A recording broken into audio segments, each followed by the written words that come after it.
இப்போ பருப்பு தாளித்து விடுவோம். பருப்பு தாளிக்கிறதுக்கு நான் கிட்டத்தட்ட ஒரு 100 கிராம் எண்ணெய் ஊற்றிருக்கேன். இப்போ கடுகு உளுந்தம் பருப்பு போட்டுக்கலாம். இப்போ நம்ம 1½ ஸ்பூன் கடுகு உளுந்து போட்டிருக்கேன். ஒரு 1/4 ஸ்பூன் வெந்தயம் போட்டிருக்கேன் பருப்பு குழம்பு தாளிக்கிறதுக்கு. நல்லா வெடிக்கட்டும். அதுக்கப்புறம் கருவேப்பிலை மல்லி. இப்போ கடுகு உளுந்து நல்லா வெடிச்சிருச்சு. இப்போ கருவேப்பிலை மல்லி, இப்போ மிளகு சீரகம் பூண்டு தட்டி வச்சுருக்கேன். இதே சேர்த்து பருப்பு குழம்பு நல்லா வதக்கலாம். அடுப்பு கொஞ்சம் இது பண்ணிட்டேன், தூண்டி விட்டுட்டேன், அதனால் பிடிச்சிருச்சு. இப்போ நல்லா பாருங்கள், பூண்டு மணமாக வதங்கிடுச்சு. இந்த மாதிரி பருப்பு குழம்பு தாளித்து விடுங்க, சூப்பராக இருக்கும். இப்போ நான் பச்சை மிளகாயும் வெங்காயம் வச்சுருக்கேன், இதையும் சேர்த்துக்கலாம்.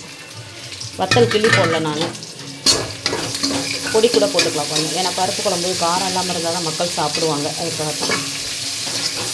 தான் காரத்துக்கு நம்ம வெண்டைக்காய் பச்சடி வச்சாச்சு. இப்போ பருப்பு நல்லா வதங்கினோன்னா பருப்பு எடுத்து ஊற்றி கொஞ்சம் தேவையான தண்ணி ஊற்றி உப்பு போட்டு கொதிச்சோன்னே இறக்கிடலாம். பருப்பு குழம்பு எடுத்து ஊற்றிக்கலாம். இதில் கடுகு உளுந்தம் பருப்பு வெந்தயம் மிளகு சீரகம் வெள்ளைப்பூடு எல்லாமே தட்டி போட்டு வெங்காயம் பச்சை மிளகாய் போட்டு கருவேப்பிலை மல்லியில் போட்டு நல்லா வதக்கியிருக்கு. இப்போ பருப்பு எடுத்து ஊற்றிக்கலாம். பருப்பு குழம்பு நல்லா ஊற்றியாச்சு.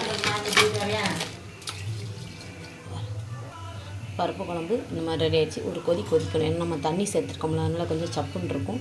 கொஞ்சம் சூடாகவும் இருந்தால் மக்கள் சாப்பிடுவாங்க. அதுக்காக இன்னும் கொஞ்சம் கொதிக்கணும்.